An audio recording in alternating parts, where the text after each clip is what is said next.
Ahora toca el turno de revisar el papel determinante que tuvo la famosa orquesta del Titanic, en el momento que los pasajeros debían abandonar el buque. Sabemos que la orquesta del Titanic tocaba música relajante para calmar todos los temores. Pero detrás de este hecho, aceptado universalmente como el distintivo de una gloria imposible, puede esconderse una verdad incómoda.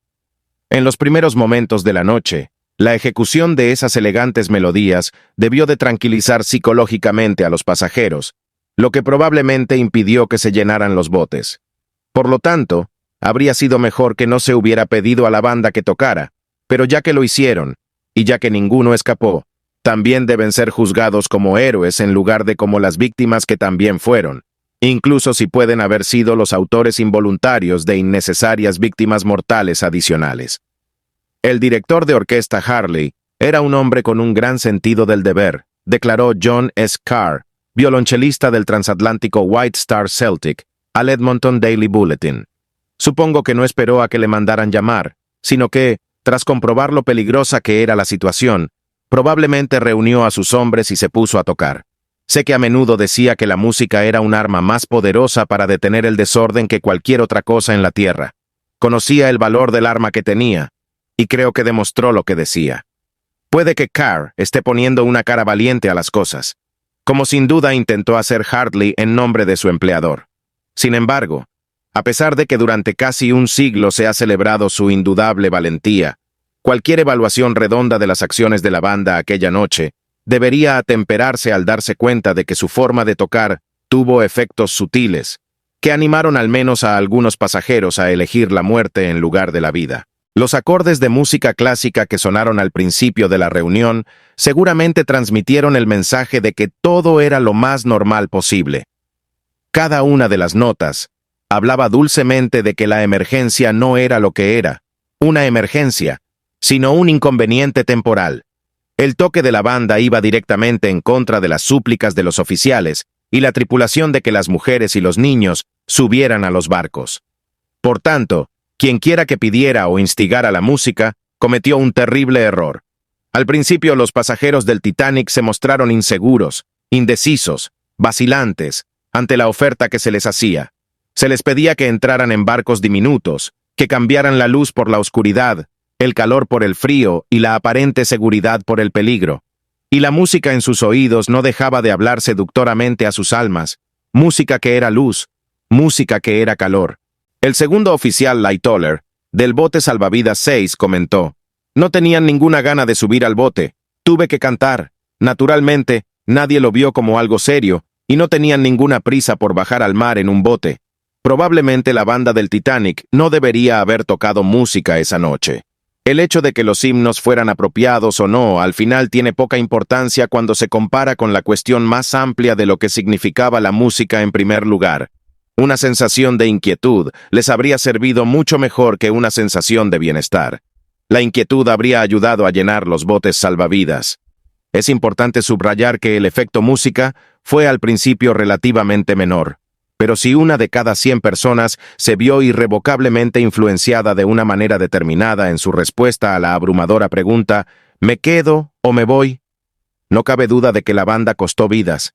Los músicos, reservados a bordo como pasajeros de segunda clase y proporcionados por la agencia de CW y FN Black, marcaron literalmente la pauta al principio. Empezaron a tocar en el interior, en las zonas de primera clase, mientras la gente se iba reuniendo. En ese momento, la banda solo estaba matando el tiempo, porque aún no se quería a los pasajeros fuera, ya que los barcos aún tenían que ser destapados y desalojados. Sin embargo, cuando la evacuación estaba lista, la banda debería haber dejado de tocar. Guardar los instrumentos habría sido una potente señal visual. Poco después de medianoche ya había pasado el momento de la relajación y el desapego.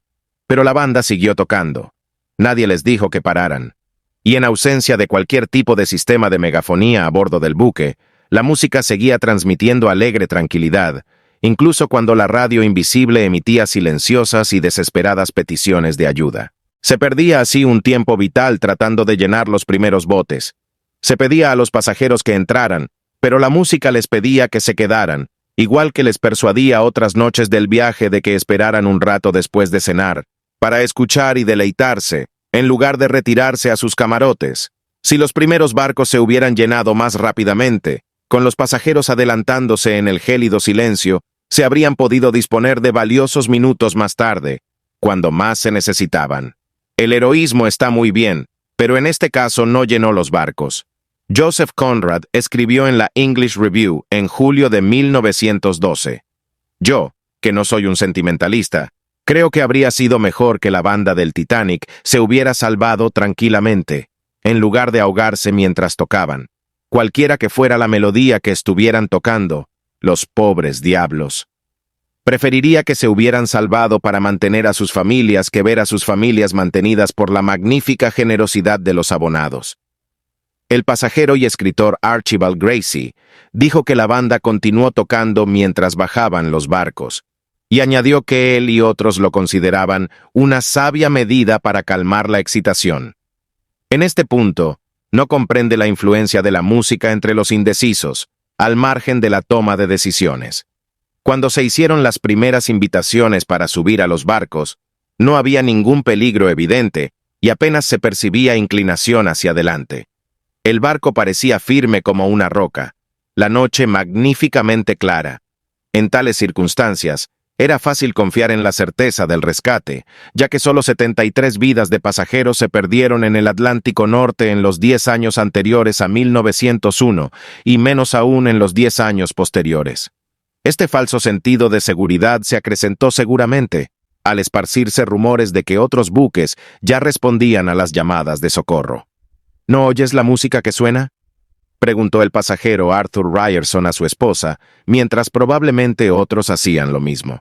El olor a miedo se desvaneció con las alegres melodías descritas por Gracie. Así pues, la música no era más que soporífera, debilitaba, en lugar de fortalecer la voluntad de actuar. La actuación de la banda no salvó vidas, como afirmó la prensa cuando se recuperó el cadáver del director de la banda y violinista Wallace Hartley.